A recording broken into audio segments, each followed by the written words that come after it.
Hello girls. Next we are going to see about amplitude modulation.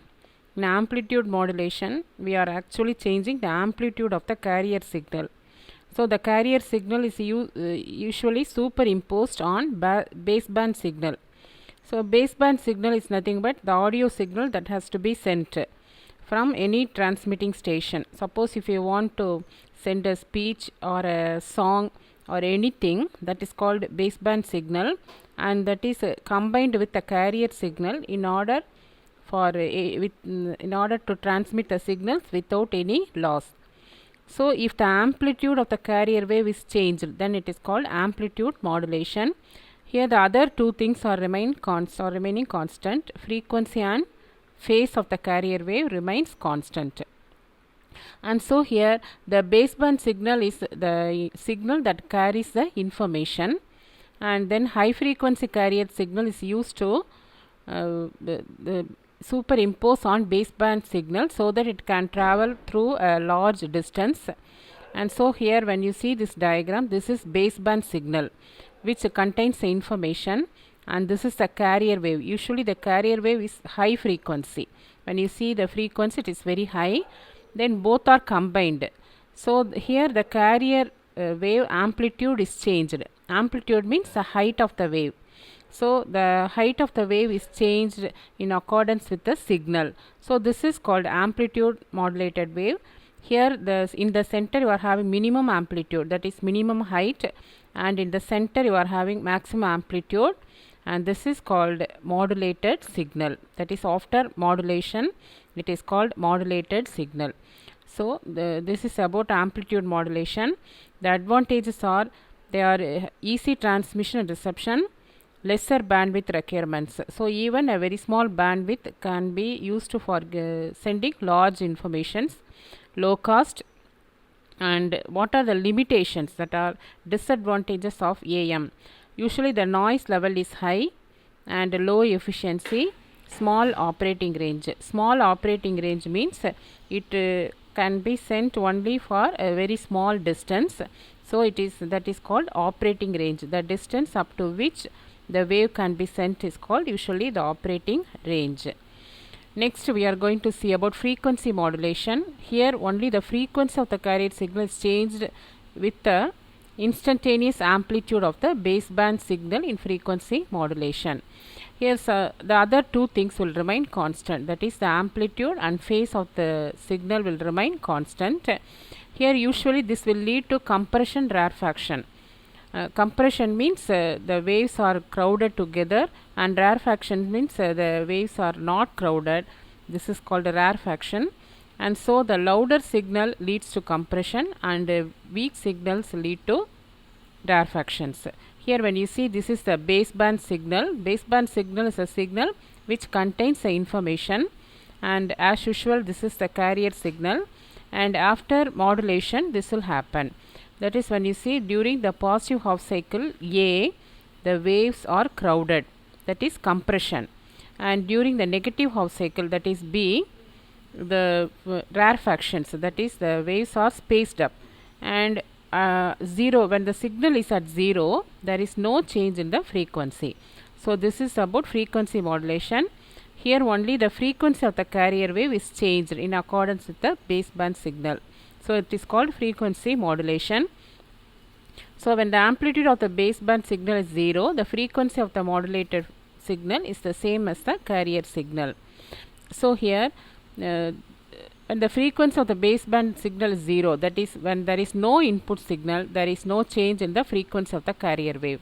This is called center frequency or resting frequency. This is allotted frequency of the FM transmitter.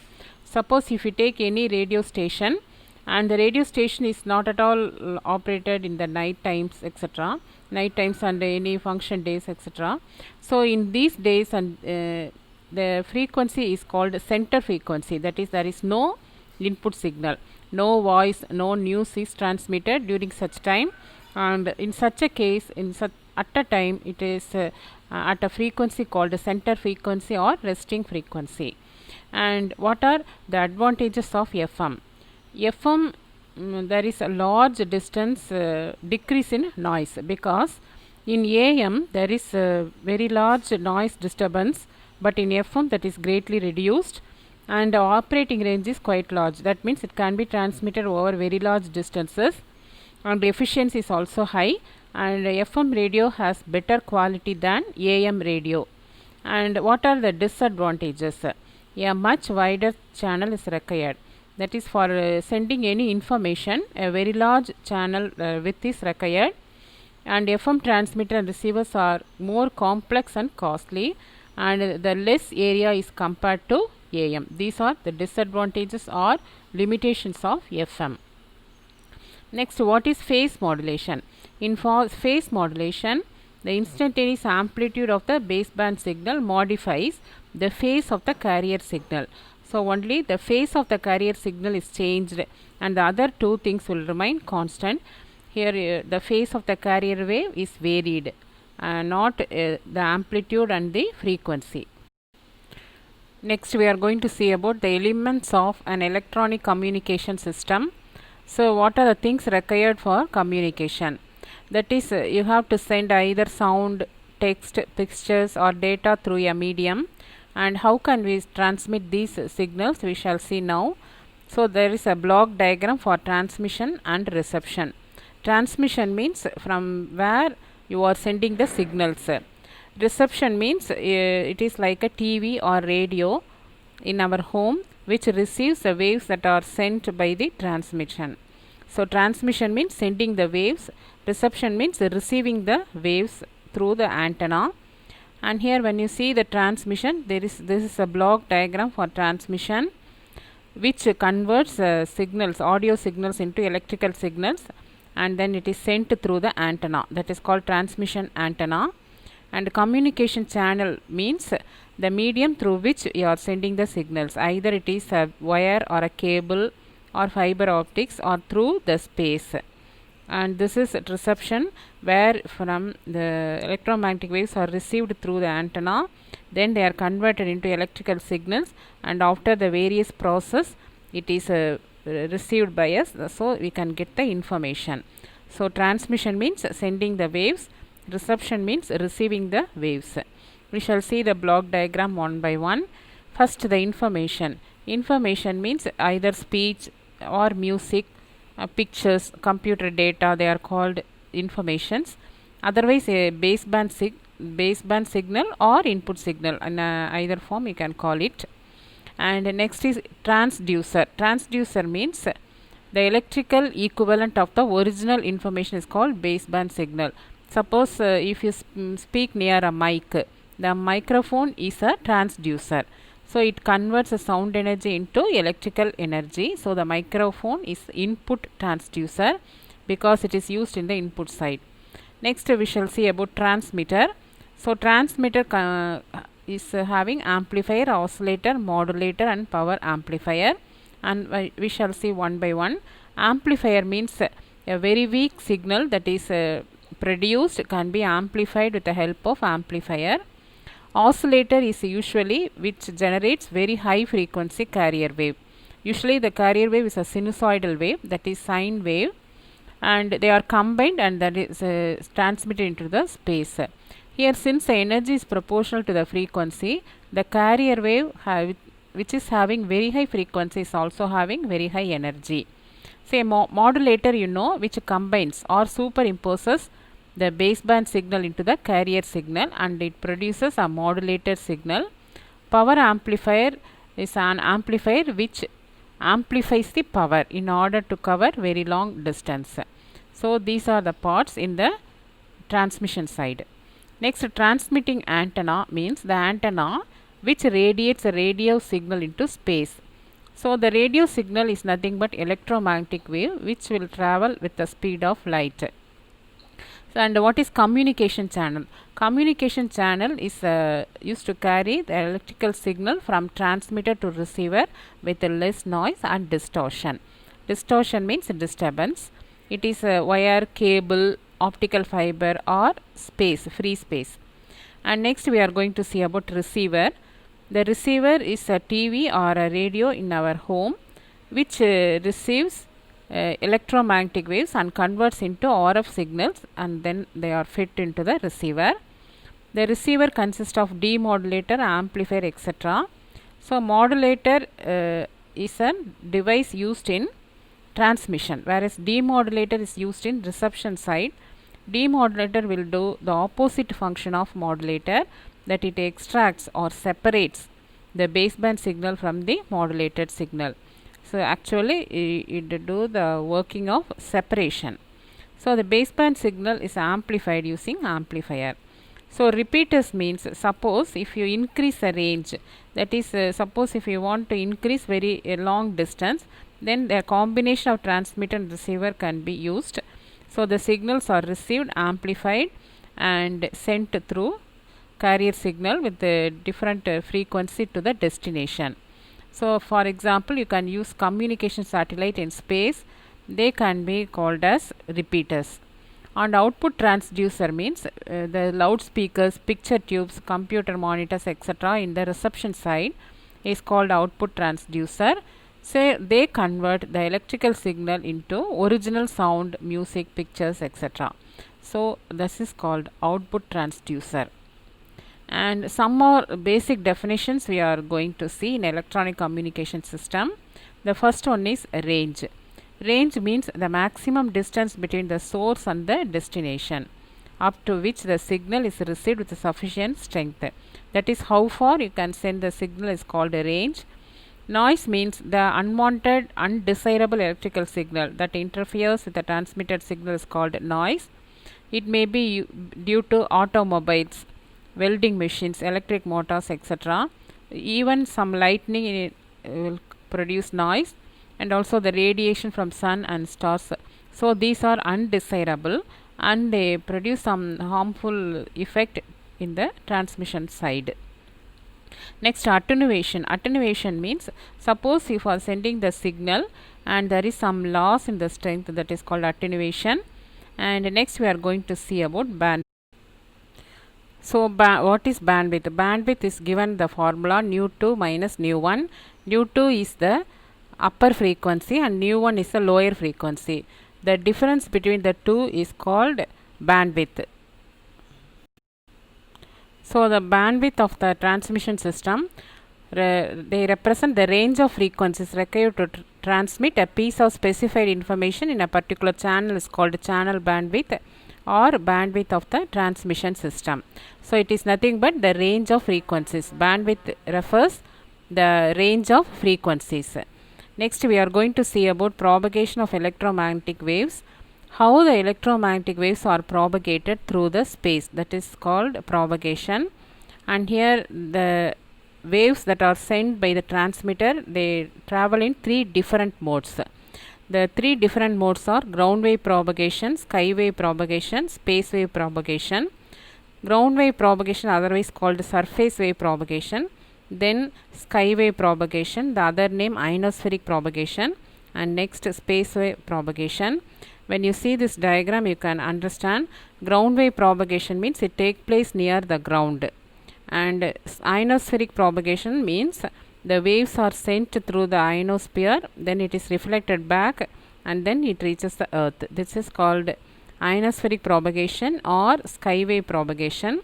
And the space wave propagation means you have to use the transmitter and receiver like this, and the waves are transmitted through the space. So it is called space wave propagation.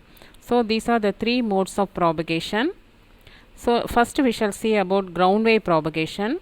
So when the frequency is increased, that is for 2 kilohertz to 2 megahertz ground wave propagation, 3 megahertz to 30 megahertz sky wave propagation, from 30 megahertz to 400 gigahertz you have to use space wave propagation. So when the frequency increases, the propagation will also change. So for ground wave propagation, if the electromagnetic waves are transmitted by the transmitter glide over the surface of the earth to reach the receiver, then the propagation is called ground wave propagation, and the corresponding waves are called ground waves. The other name represents surface waves. So it is mainly used in local broadcasting, radio navigation from ship to ship, and ship to shore communication and mobile communication. And what is skywave propagation? Here the waves are radiated from the antenna directed upwards, that is the main difference. So at large angles they are gets reflected by the ionosphere. So it is otherwise called as ionospheric propagation, and usually the ionosphere extends from 50 km to 400 km above the earth's surface. And why they are called ionosphere? The reason is they consist of so many ions, so they are called ionospheres because of absorption of ultraviolet rays, cosmic ray and other high energy radiations like alpha beta rays from the sun. They get ionized. So the ionosphere is a region which consists of many charged ions, and so these charged ions are responsible for producing reflection, and so they act as a reflecting medium. And these are the diagrams: ground wave propagation, here sky wave propagation, this is space wave propagation. And so the radio waves, they are reflected and they are again reach the earth within the permitted frequency range. This is the phenomenon based for this is called total internal reflection. As the angle is reduced, the wave returns closer and closer to the transmitter. So the angle of reduced is still reduced. The radio waves penetrate through the ionosphere for a particular angle of incidence. The point of reception is at the minimum distance. This is the shortest distance between the transmitter and the point of reception of the sky wave along the surface is called skip distance. And you see this diagram. The skip distance is the distance between the transmission and the reception. That is the shortest distance between the transmission and the reception is called skip distance. And skip distance is different from skip zone. And next we are going to see about skip zone. What is skip zone? The zone in between A and B where there is no reception of electromagnetic waves, either ground or nor sky, is known as skip zone or skip area. So when you see the skip zone, that is between A and B, there are no electromagnetic waves in this zone.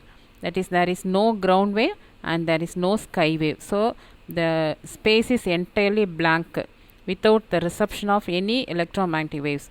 There is either no ground wave, no sky wave. Then it is called a skip zone. So skip distance is different from skip zone. And next we are going to see about space wave propagation. For this a very large antenna is required. So the process of sending and receiving information signal through space is called space wave communication. The electromagnetic waves are very high frequencies, above 30 megahertz is used for this purpose. And so here this involves television telecast, satellite communication of radar are based on space wave propagation. Here the distance through which it covers, it depends upon the height of the antenna. D is given the formula square root of 2RH, where R is the radius of the earth and H is the height of the antenna. When you see this diagram, I have shown you the antenna, and the antenna is if the antenna is a very high one, then the distance of coverage is also very high. So H is height of the antenna and D is the distance through which the signals can be sent. So this is about space wave propagation. Next, some important communication systems. So this is a very developing area in physics, and we shall see about this communication systems now. Satellite and its communication. So the satellite communication is very important for our TV, etc.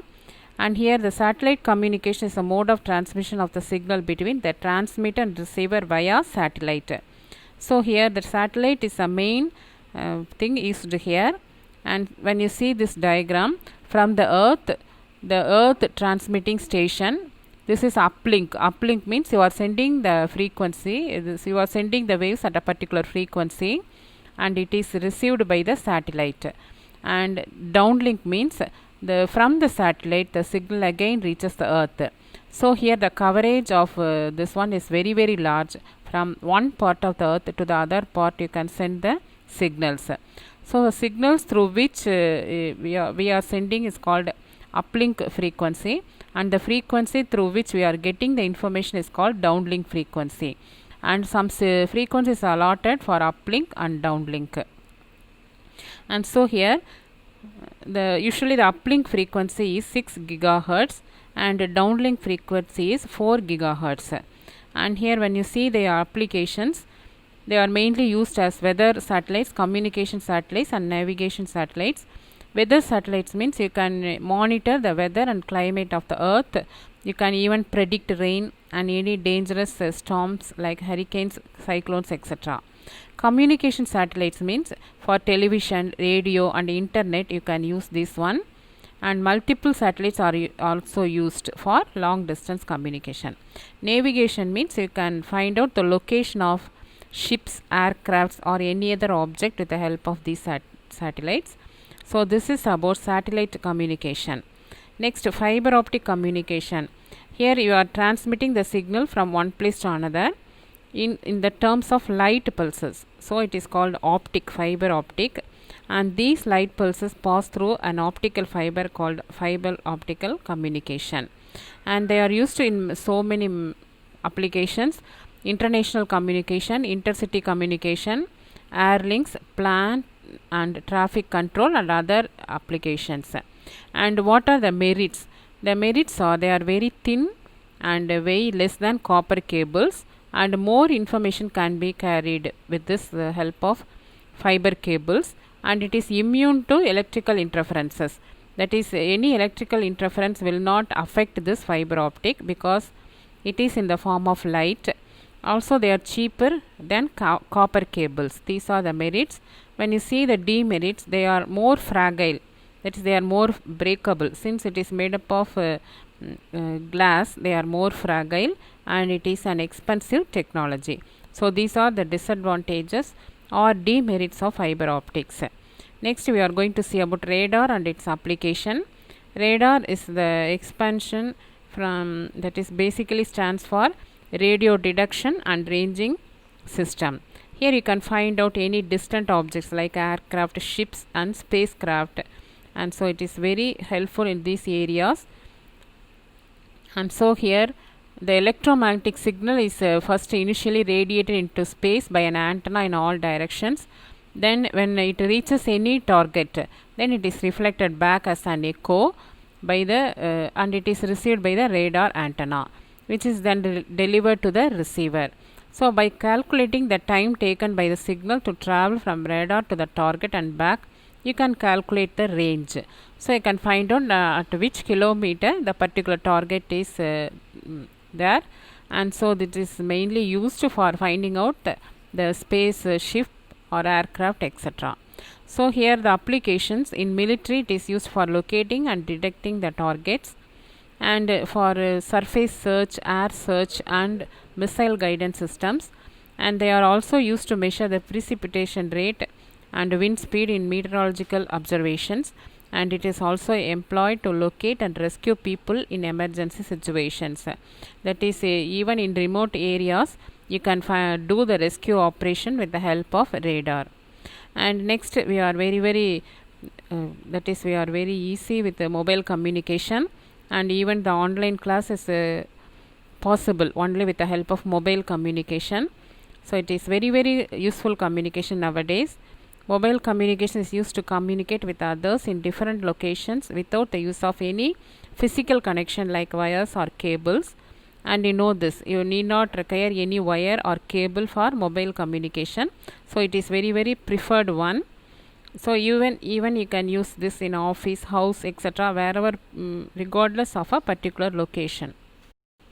So mobile communication is possible, and it also facilitates roaming. That is, the user may move from one place to another without the need of compromising on the communication. So here what are the applications of mobile communication? And it is used for personal communication, and cellular phones offer voice and data connectivity with high speed, and you can transmit any news within a few seconds. Also Internet of Things, that is IoT, that is you can control any home appliance using this mobile. Example, home automation using a mobile phone, that is controlling various devices from a single device. So using the mobile phone you can also control the various domestic appliances. So that is called as Internet of Things. and it also enables smart classrooms, online availability of notes, monitoring student activities, etc. in the field of education. So internet is a fast growing technology, you know that. So you can interact and connect with the people, and we are using WhatsApp, Facebook, using this internet, and it finds extensive application all walks of life. And application search engine, so you can search anything related to science, related to any field, agriculture, anything, medical, etc. using the search engine www. Are familiar with this? That is World Wide Web. The expansion is World Wide Web. And communication, email, instant messaging services, and social networking tools. So everything is possible because of this internet. And also e-commerce. Nowadays e-commerce are very famous. That is your trending also one.